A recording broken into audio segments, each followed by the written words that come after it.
사도행전을 공부하겠습니다. 사도행전은 저는 가끔 예배 시간에 사도신경으로 우리 신앙을 고백하겠습니다 할 때 혹시라도 실수로 사도행전이란 말이 나올까봐 늘 긴장을 합니다. 혹이라도 그 자리에서 뭐 사도행전으로 우리 신앙을 고백하겠습니다 그러면 민망하잖아요. 말이 헷갈리는. 사도신경이라는 말은 사도적인 신앙 고백이라는 뜻이고, 사도들의 신앙 고백이 아니고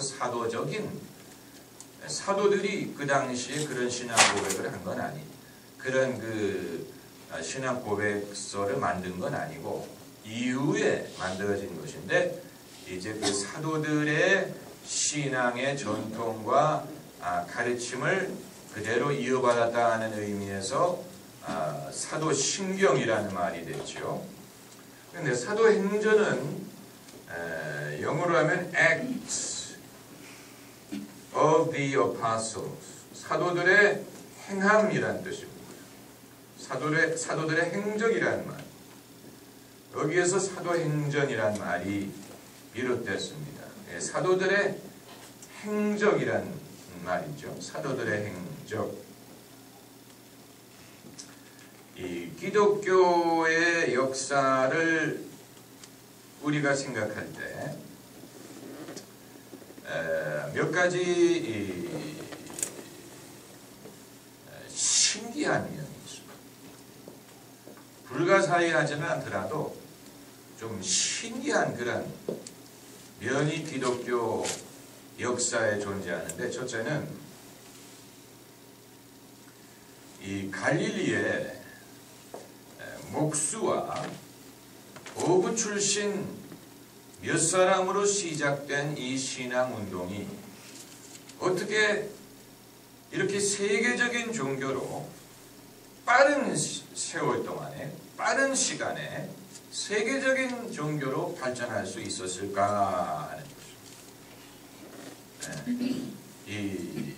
그 당시에 이스라엘은 로마 제국의 변방 중의 변방이었어요. 변방 중의 변방이에요. 로마 제국에 좀 더 명성이 있는 장소는 알렉산드리아라든가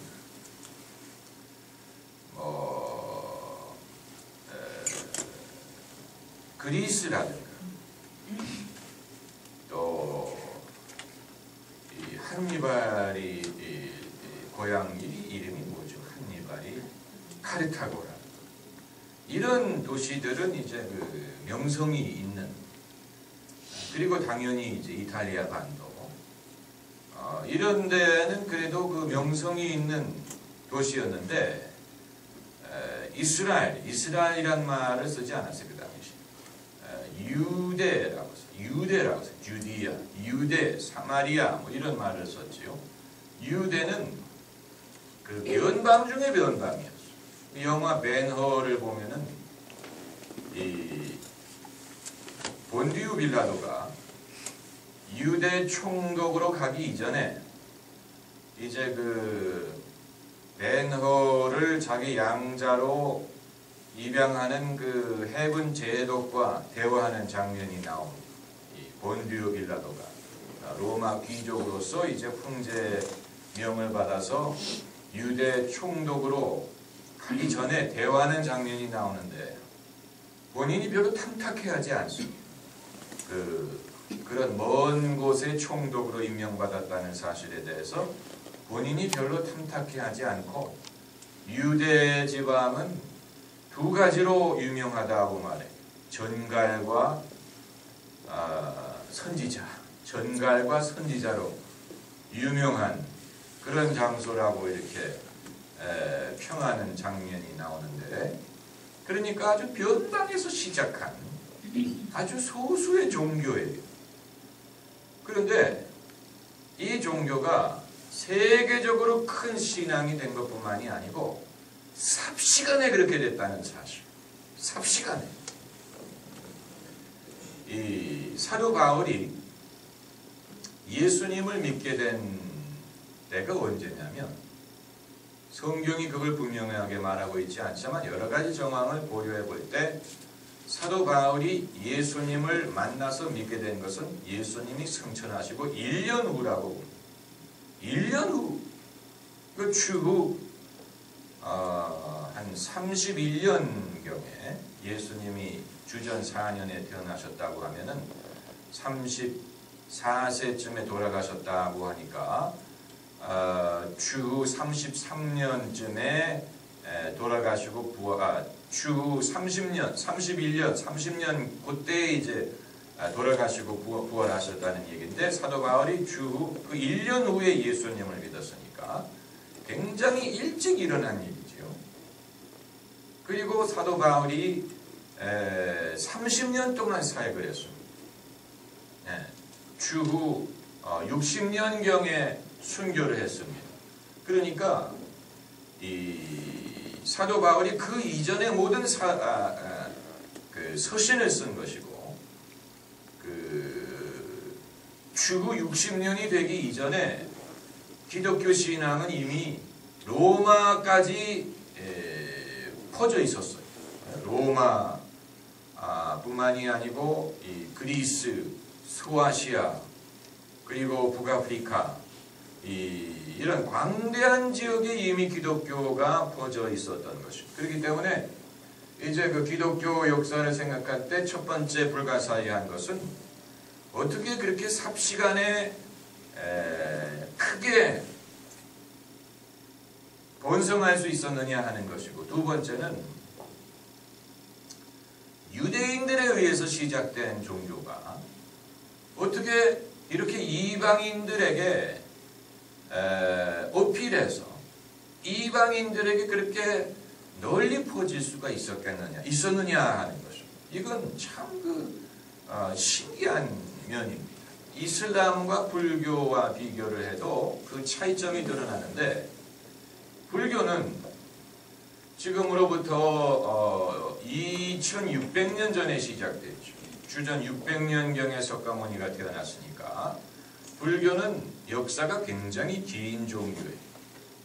그렇지만 불교는 거의 비슷한 문화권에서 그게 시작이 되고 번성이 됐어요. 인도에서 시작이 됐다가 결국은 인도에서 거의 쫓겨나고 스리랑카를 거쳐가지고 이제 그 동남아시아로 퍼지지 않았습니까?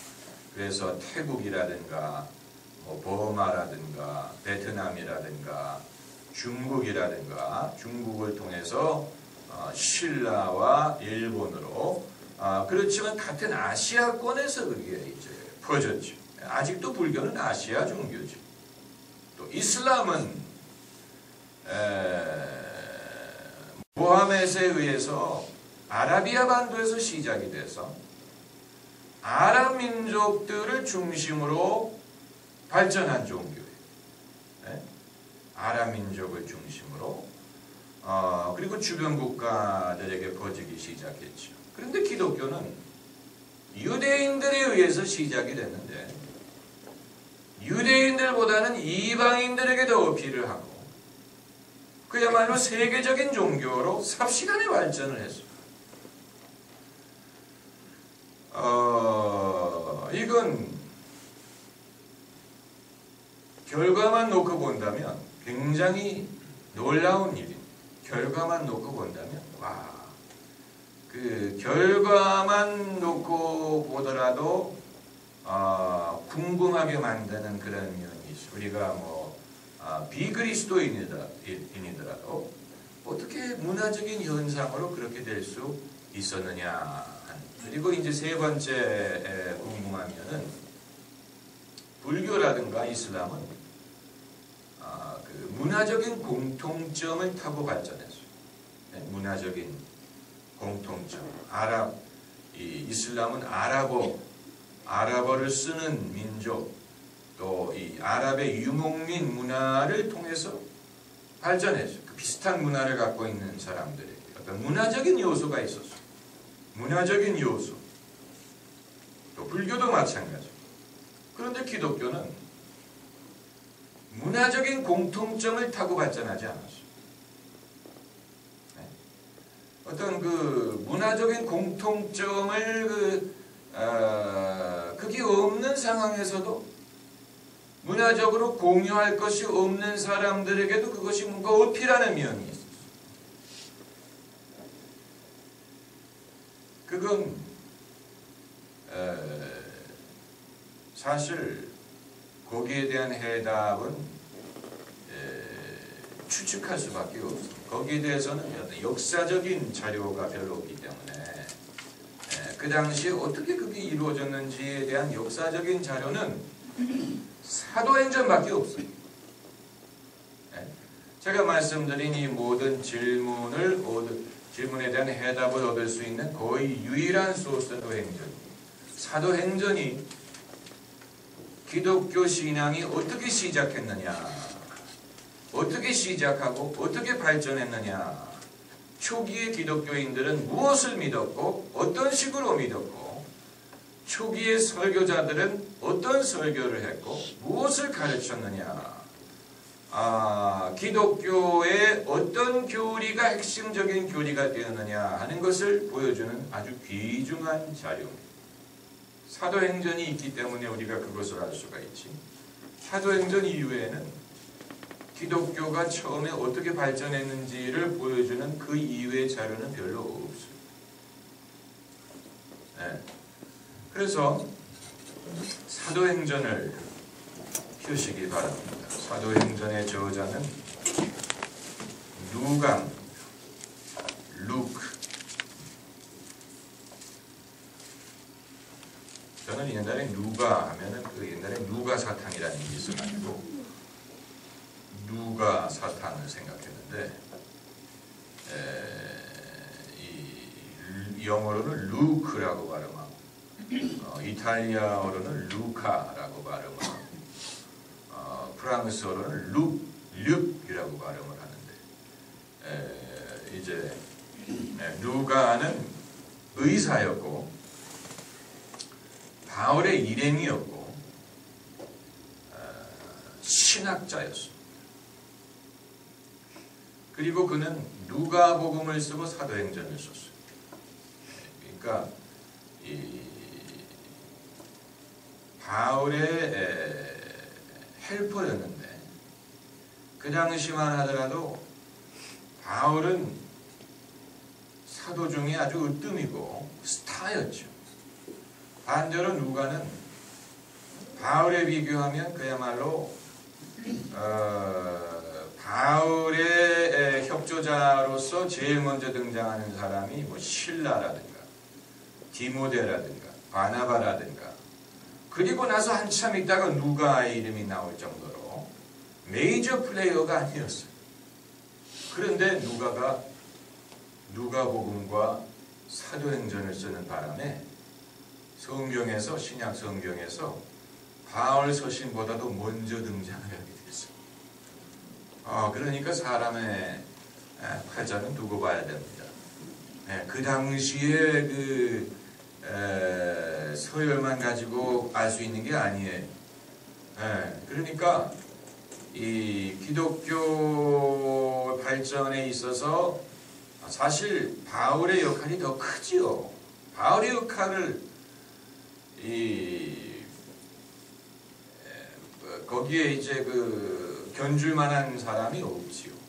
그럼에도 불구하고 누가는 사도 바울처럼 어떤 그런 그 신학적인 서신을 쓰지 않고 예수님의 기록과 또 초대교회에 대한 기록을 썼는데, 그것이 신약 성경에 있어서 더 중요한 위치를 차지하게 됐죠. 더 중요한 위치를 차지하게 됐습니다. 참 신기한 일입니다. 그런 식으로 생각하면 뭐 마태 같은 사람도 마찬가지죠. 마태는 마태복음을 쓴 거 이후에는 그의 어떤 역할이 성경에 기록되어 있습니까? 뭐 성경의 마태에 대한 그 외의 언급은 거의 없어요. 그럼에도 마태복음 하나 쓴 거 가지고 신약 성경의 첫 번째로 등장을 하게 되고, 사람 일은 모르는 것입니다. 마가도 마가도 바울의 조수였어요. 아주 젊은 조수였고, 한때는 이 고향이 그리워가지고 바울을 버리고 집으로 돌아가는.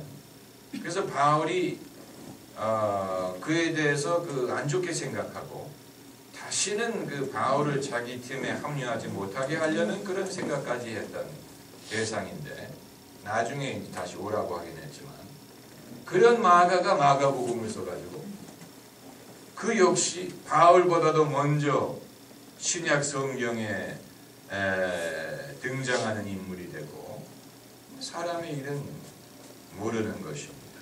자, 그런데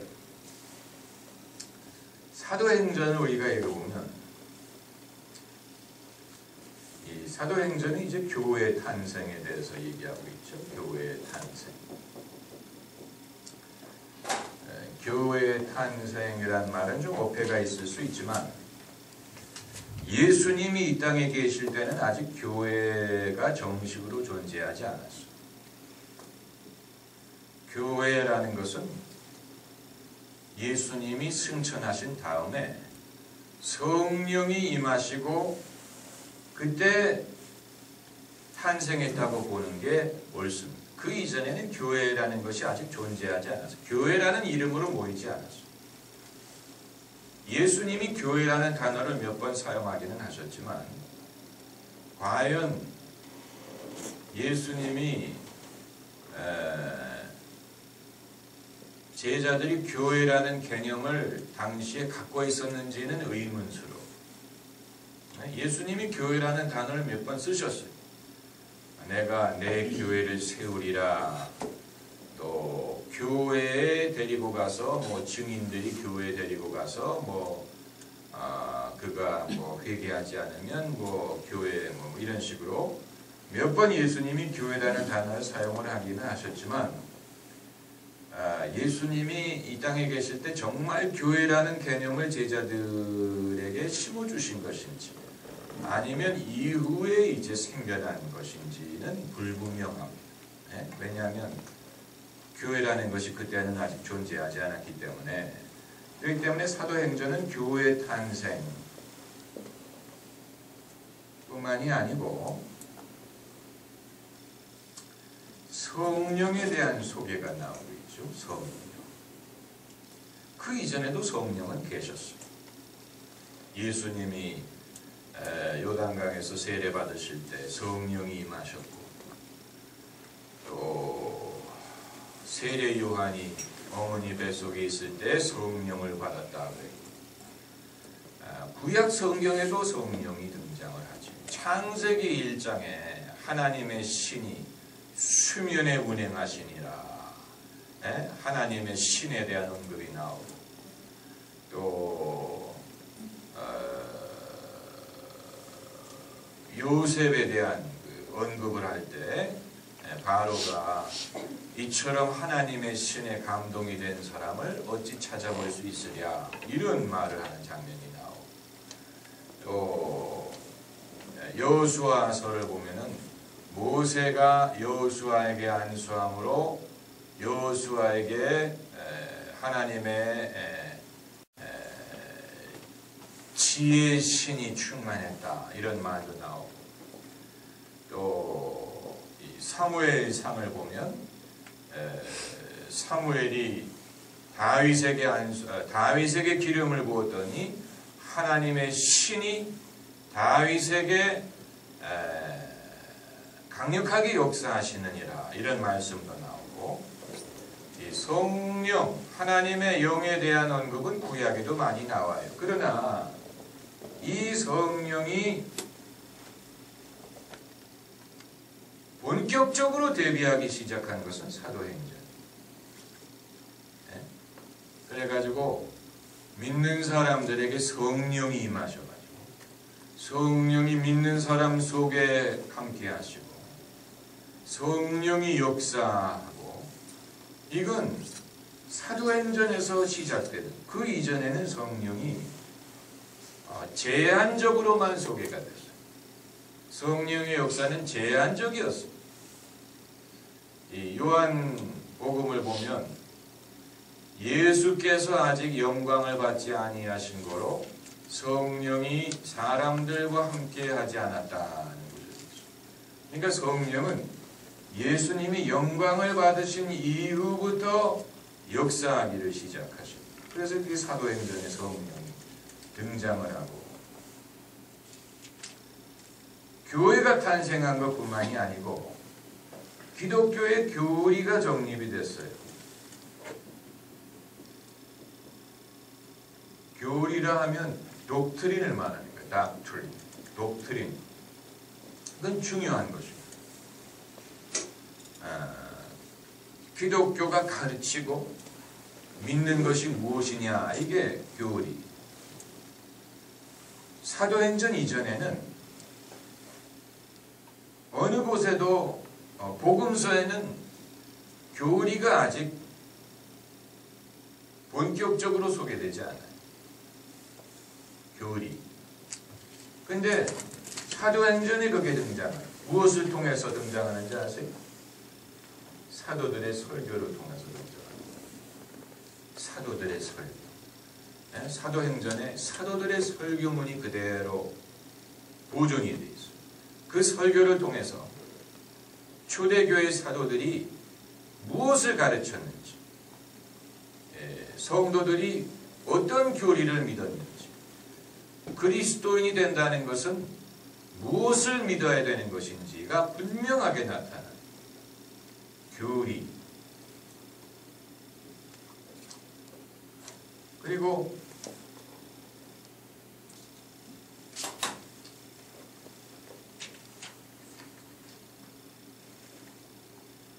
또 하나는 성령이 유대인들에게만 임하시는 게 아니고 이방인들에게도 동일하게 임한다는 사실이 등장합니다. 성령이 사람을 가리지 않는, 남자든 여자든 이방인이든 유대인이든 예수 그리스도를 믿는 사람에게는 공통적으로 역사하는 그게 나옵니다. 이제 이게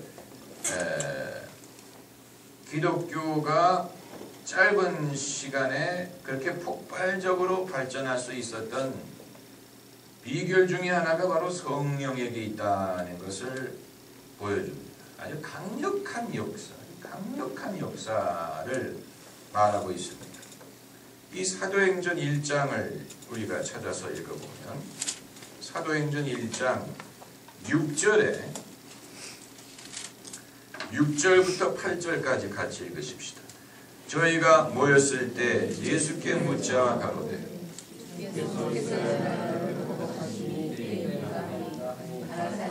때와 기한은 아버지께서 자기의 권한에 두셨으니 너희의 알 바 아니요 오직 성령이 너희에게 임하시면 너희가 권능을 받고 예루살렘과 온 유대와 사마리아와 땅끝까지 이르러 내 증인이 되리라 하시니라.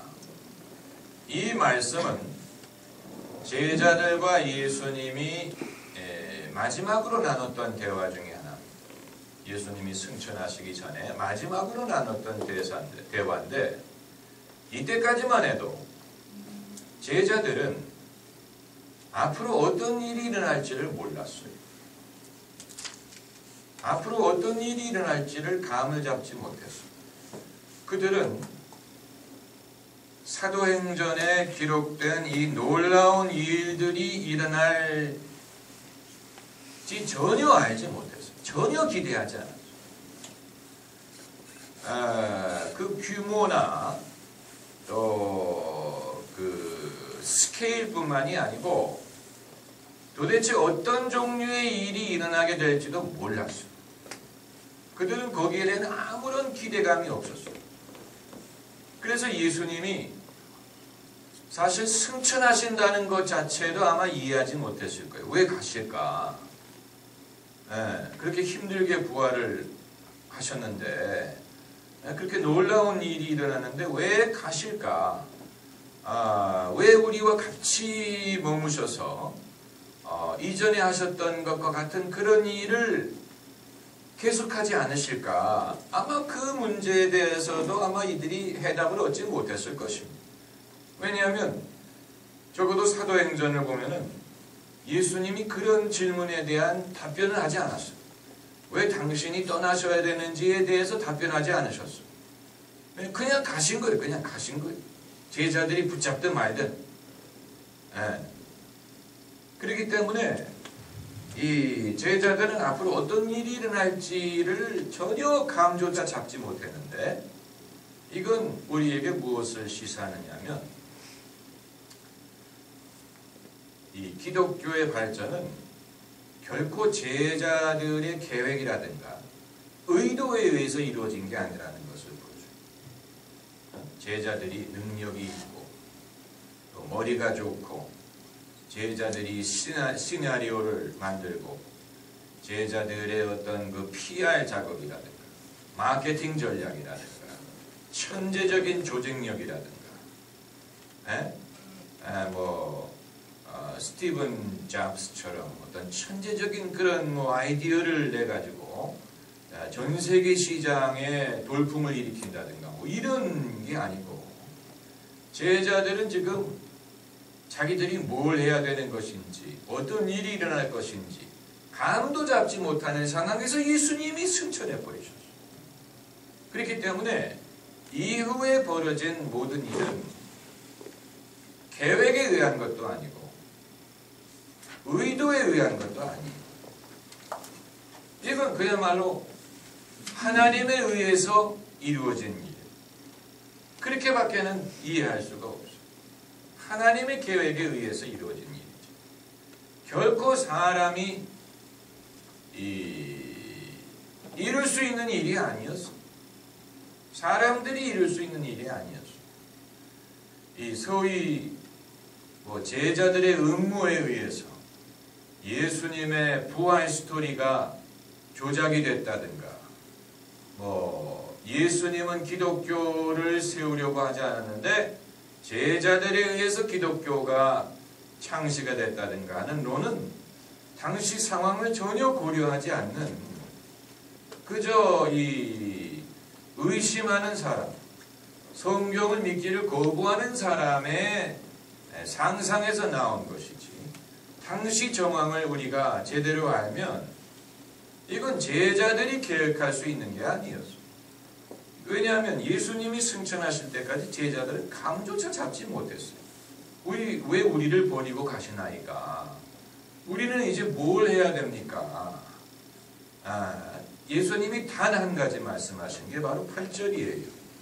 오직 이 한마디 말씀 남기고 가신 거예요. 오직 성령이 너희에게 임하시면 너희가 권능을 받고 예루살렘과 온 유대와 사마리아와 땅끝까지 이르러 내 증인이 되리라 하시니라. 여기에 이제 지리적으로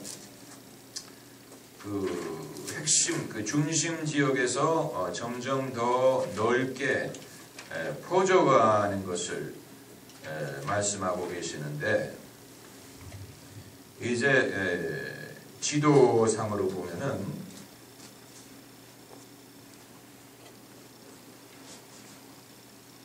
성경에 지도가 있죠.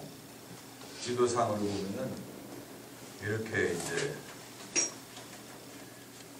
이게 이집트고,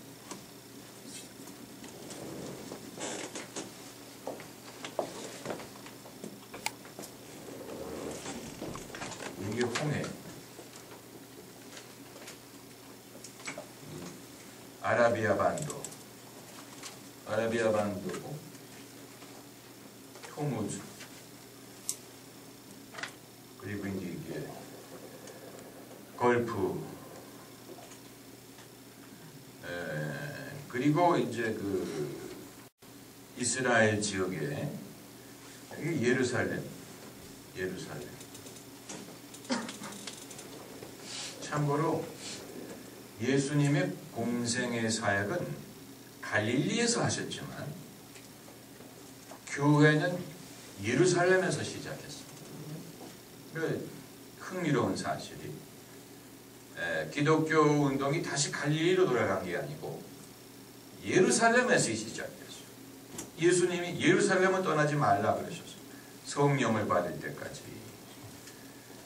그런데 이제 여기 예루살렘이고, 그리고 이 지역을 유대라고 불렀어요. 아까 유대 총독 본디오 빌라도라고 말씀을 드렸지요. 그리고 사마리아가 이제 이쪽 지역인 것 같아요. 사마리아. 그리고 그 이외에는 전부 다 이제 그 이방 지역이죠. 지중해. 여기를 이제 소아시아라고 불렀죠. 지금의 터키, 이란, 이라크 이런 지역이 소아시아고, 그리고 이제 여기에 그리스가 시작이 되죠. 여기서부터가 유럽이에요. 이걸 기준으로 여기서 서쪽이 유럽이고 여기가 아시아예요.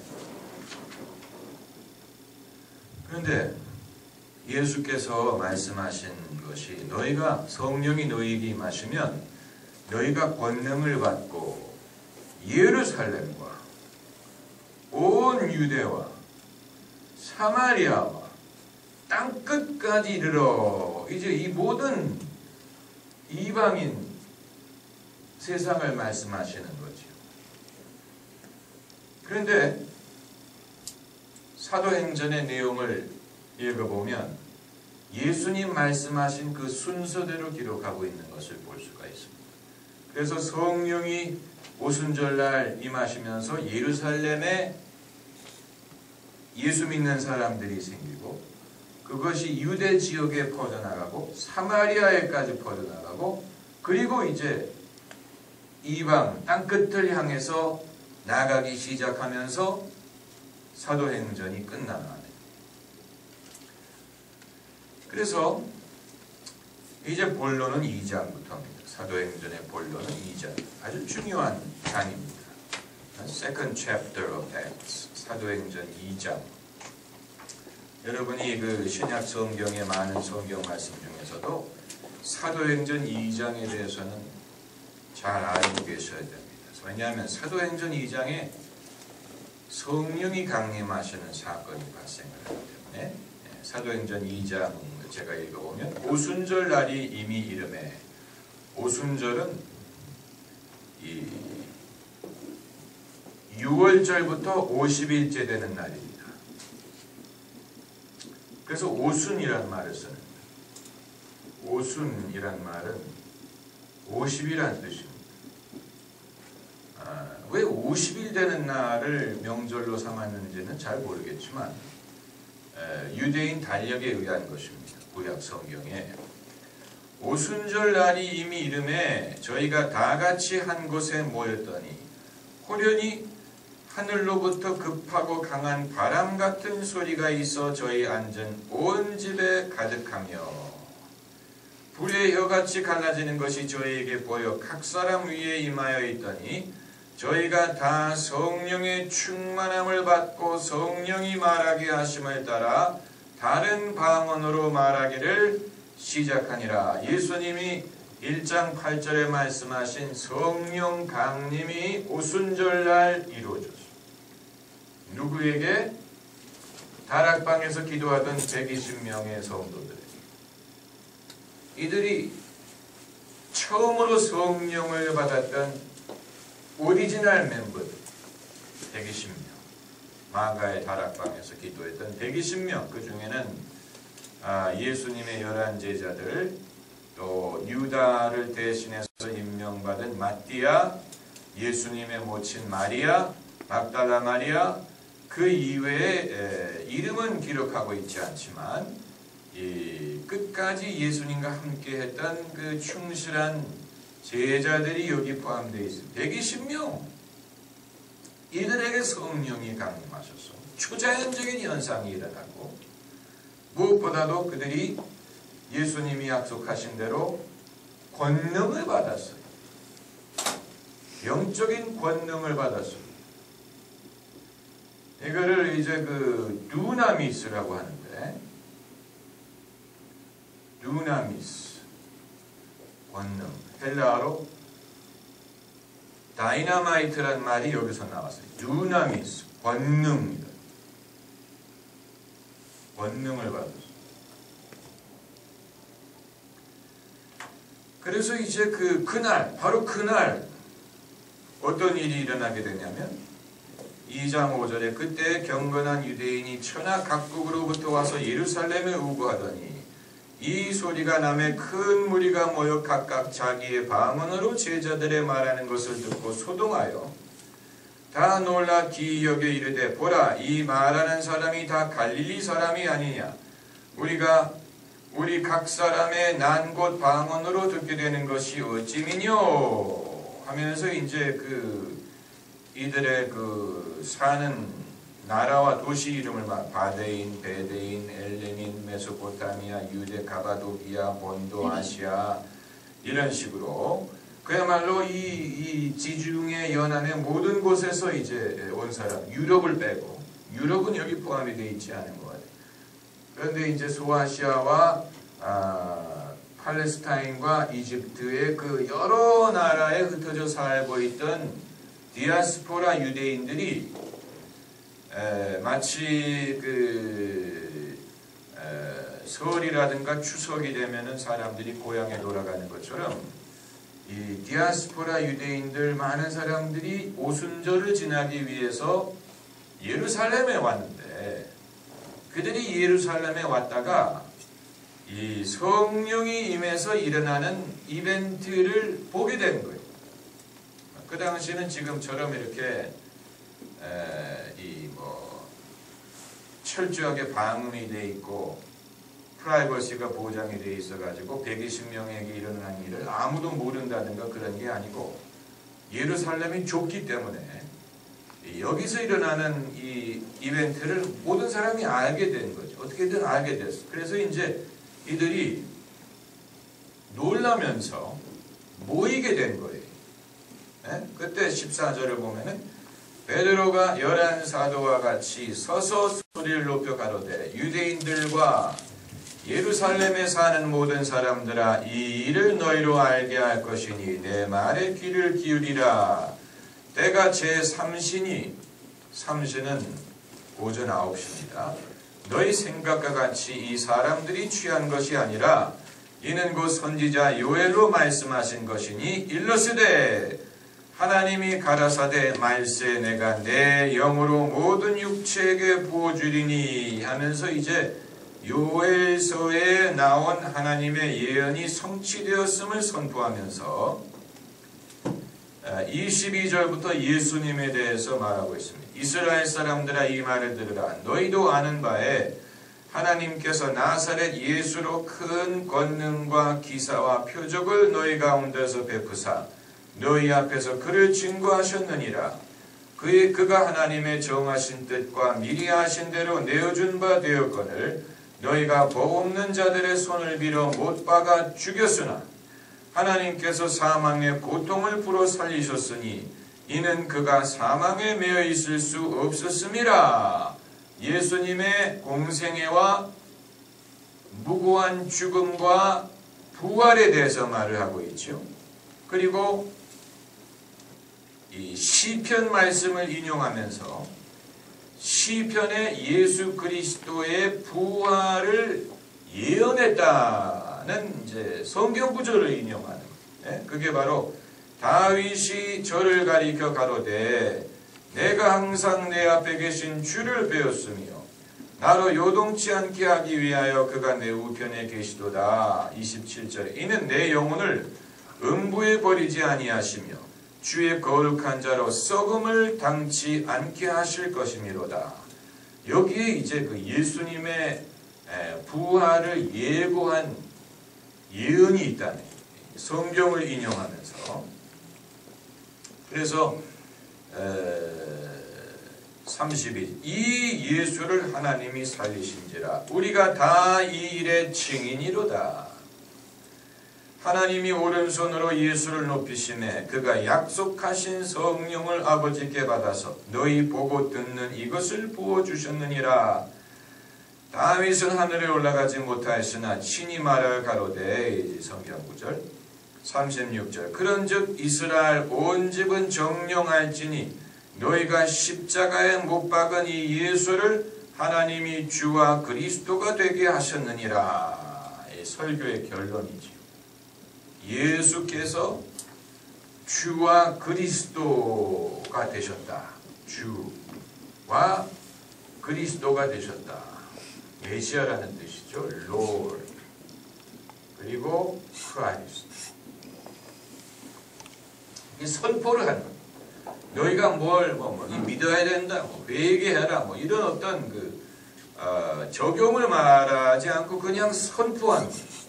네? 하나님이 예수 그리스도를 살리셨고 너희의 주와 그리스도가 되게 하셨다. 선포했어. 그랬더니 그걸 듣고 있던 사람들이 거기에 대해서 반응을 한 거예요. 37절에 저희가 이 말을 듣고 마음에 찔려 베드로와 다른 사도들에게 물어 가로되 형제들아 우리가 어찌할꼬? 우리가 어떻게 해야 됩니까? 우리가 이 진리의 말씀을 듣고 마음이 찔리는데 그 응답으로 우리가 해야 되는 것이 무엇입니까? 그랬더니 베드로가 가로되 너희가 회개하여 각각 예수 그리스도의 이름으로 세례를 받고 죄 사함을 얻으라. 그리하면 성령을 선물로 받으리니. 그래가지고 그 결과로 41절에 그 말을 받는 사람들은 세례를 받으며 이날 제자의 수가 3,000이나 더하더라. 첫날에 3,000명이 믿은 거예요. 3,000명. 놀라운 폭발적인 사건이죠. 이 사도행전을 읽어보면 기독교 신앙이 전파되는 과정이 이렇게 무슨 한 사람씩 억지로 믿게 만들어 가지고 그런 식으로 세포 분열하는 식으로 그렇게 된 게 아니고 껑충껑충 어떤 굉장히 폭발적인 능력으로 짧은 기간에 많은 사람들이 믿음을 갖게 되는 그런 식으로 신앙이 퍼져간 것을 볼 수가 있습니다.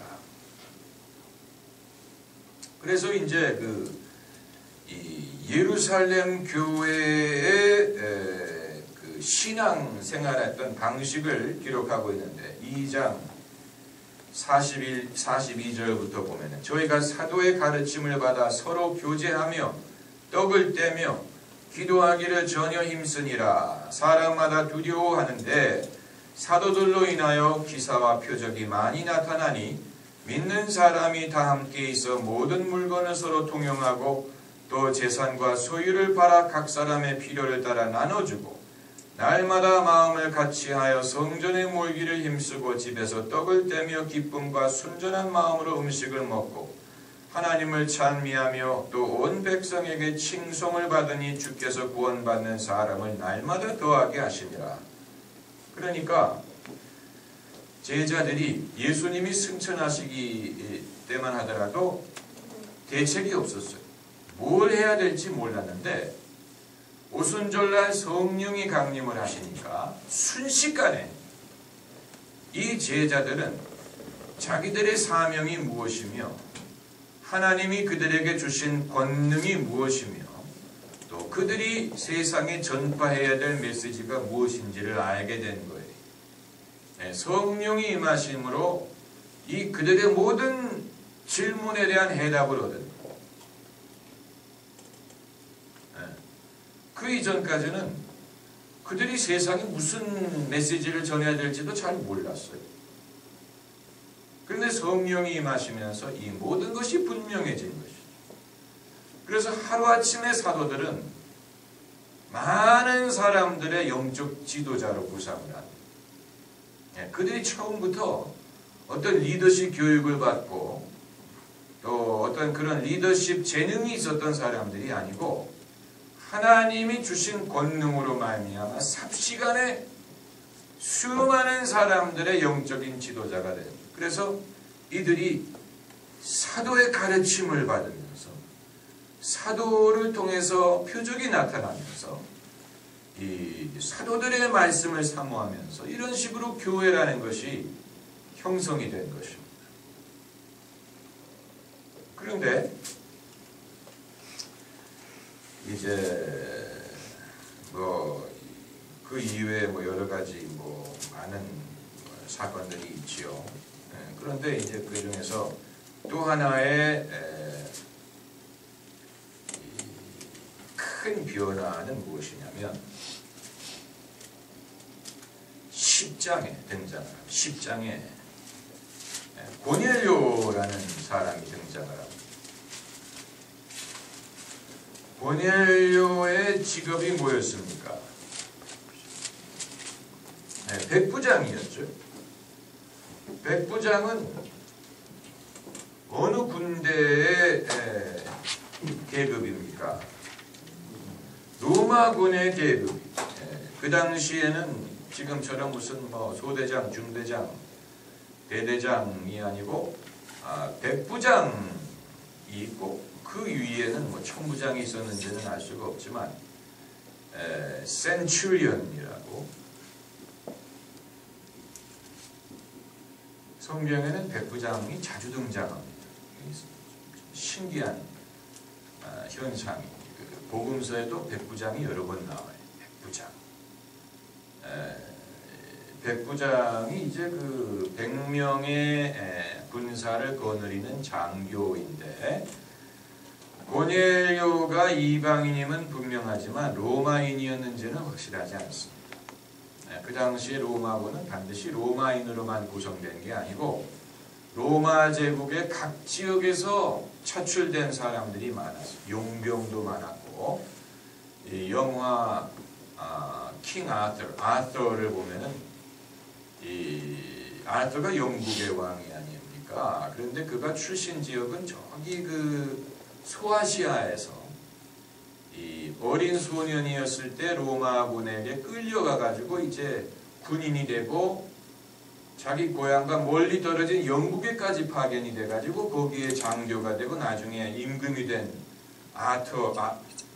아투로스라는 인물에 대해서 이제 그린 영화가 아닙니까? 그러니까 백부장이 반드시 로마인은 아니고 소아시아 사람일 수도 있고 아무튼 이방인은 이방인.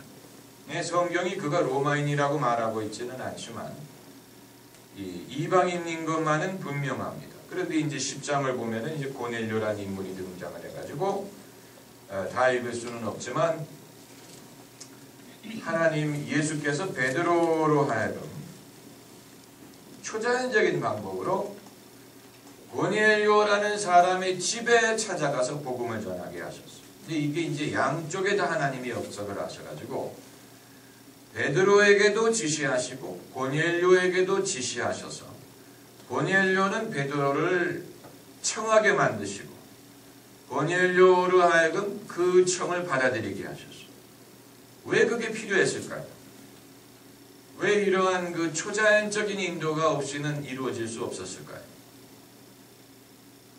왜냐하면 그때까지만 해도 이방인의 집에 찾아가는 것은 불법이었어요.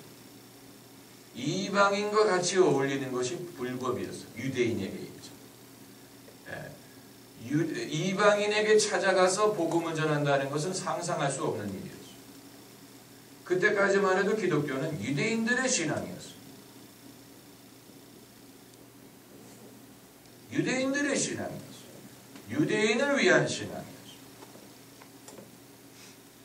예수님께서 이 땅에 계실 때 장차 모든 족속으로 제자를 삼게 될 것을 말씀하셨지만 이때까지만 해도 제자들이 그걸 정말로 믿고 알고 있었는지는 잘 모르겠어요. 이때까지만 해도 그 생각을 안 했던 것 같아요. 기독교는 유대인들을 위한 신앙이라고만 생각했고 그것뿐만이 아니고 기독교가 독자적인 종교가 아니고 유대교의 연장선에 있는 것으로 생각했을 거예요.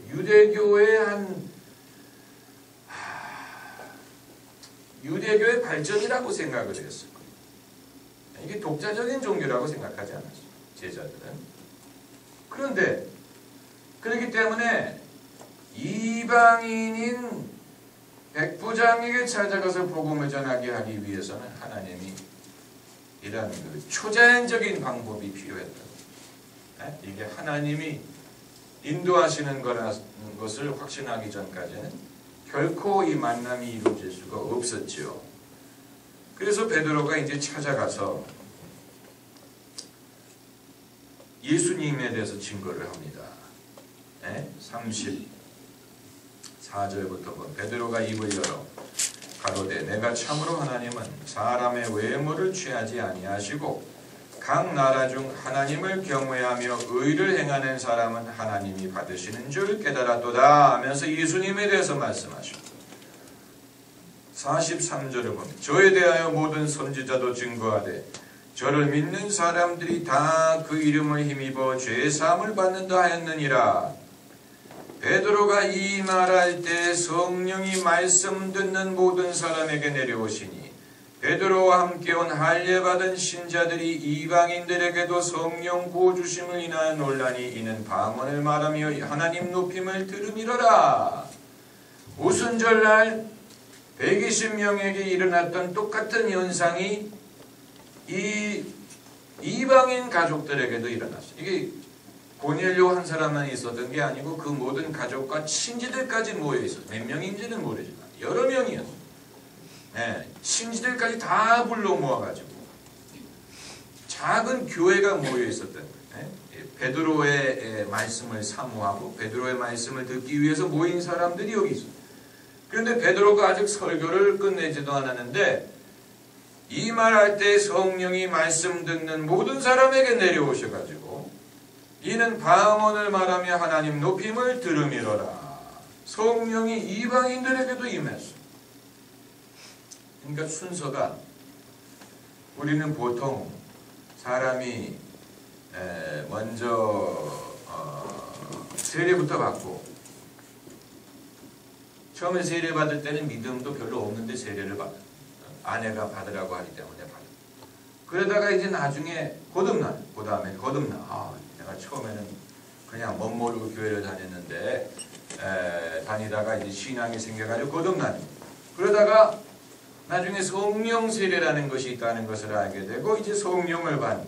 이런 식으로 보통 많은 사람들이 이 순서를 거치죠. 그런데 고넬료는 성령부터 받고 동시에 거듭나고 어느 게 먼저인지는 알 수가 없어요. 동시에 성령과 거듭남이 동시에 그리고 그 다음에 세례를 받았어요. 이 이방인들에게 세례 주는 것에 대해서 베드로에게 적지 않은 그 신학적인 이게 과제였던 것 같습니다. 그래서 47절에 이에 베드로가 가로되 이 사람들이 우리와 같이 성령을 받았으니 누가 능히 물로 세례 줌을 금하리요. 성령을 받았는데 이제 세례 주는 것은 그건 뭐 당연한 거라. 하나님이 행하시는 것을 사람이 인정을 하고 따라가야지. 하나님이 행하시는 일을 보면서도 사람이 어떤 제도적인 규칙이라든가 전통을 앞세워 가지고 하나님이 하시는 일을 인정하지 않는다든가 심지어 반대하는 건 그건 있을 수 없는 일이죠. 근데 참고로 48절을 보면은 베드로가 직접 세례를 준 게 아니고 명하여 예수 그리스도의 이름으로 세례를 주라 하니라. 베드로가 직접 준 게 아니에요. 저는 이 신약 성경에서 약간 그 신기하게 여기는 부분이 바로 이겁니다. 예수님도 당신이 직접 세례를 주신 게 아니고 제자들이 주고, 바울도 자기는 세례를 별로 안 베풀고 그 밑에 있는 사람에게 세례를 베풀게 했고, 베드로도 여기 보면 자기가 세례를 준 게 아니고 명하여 예수 그리스도의 이름으로 세례를 주라 하고 싶었어요. 그런데 왜 우리나라에서는 담임 목사가 다 세례를 해야 되는지 알 수가 없어요? 왜 담임 목사에게 세례를 받아야 된다고 생각하는지, 저도 왜 성경처럼 이렇게 부목사님들한테 세례를 주라고, 그럼 저도 손에 물 묻히지 않고 편하잖아요. 그런데 성경을 보면 예수님도 당신이 직접 세례를 베풀지 않고, 바울도 그랬고 베드로도 그랬고,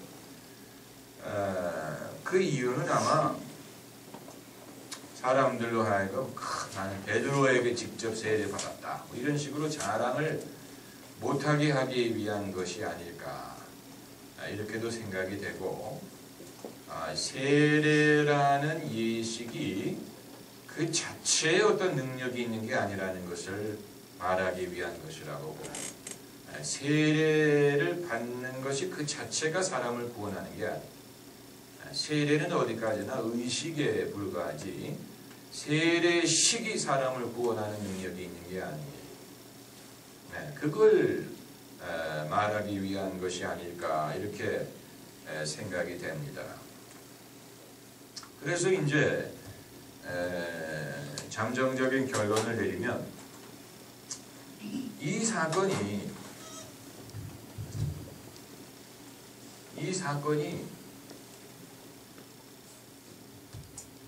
장차 기독교의 발전 과정에서 거쳐야 되는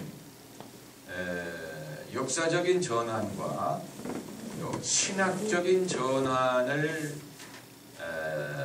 대표하는 상징적인 사건. 다시 말하면 기독교는 앞으로 유대인들보다는 이방인들에게 더 크게 어필하게 됩니다. 그리고 신학적으로 이방인이 유대인과 동일하게 예수 그리스도를 믿는 것만으로 하나님의 백성이 된다는 놀라운 신학적인 발전을 이루게 됩니다. 이건 신학적인 발전이 없이는 불가능한. 왜냐하면 그 이전까지는 유대인들이 선민이었어요. 모세는 유대인들에게 모세를 주었어요. 예수님도 유대인이었어요. 제자들도 유대인들이었어요.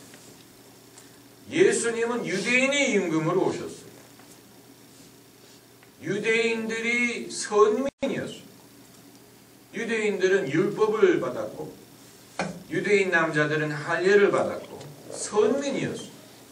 그런데 이제는 이방인들이 유대인과 동일하게 예수님을 믿는 것만으로, 믿음만으로 하나님의 백성이 되는 길이 열리게 됩니다. 이 변화를 받아들인 사람도 있고 받아들이기를 거부한 사람도 있습니다. 받아들이기를 거부하는 사람은 결국은 쇠퇴하고 역사의 뒤안길로 사라져버렸고, 이걸 받아들이고 적응한 사람은 이제 이방인들, 예수님 말씀대로 땅 끝까지 복음을 증거하는 사람들이 됐죠.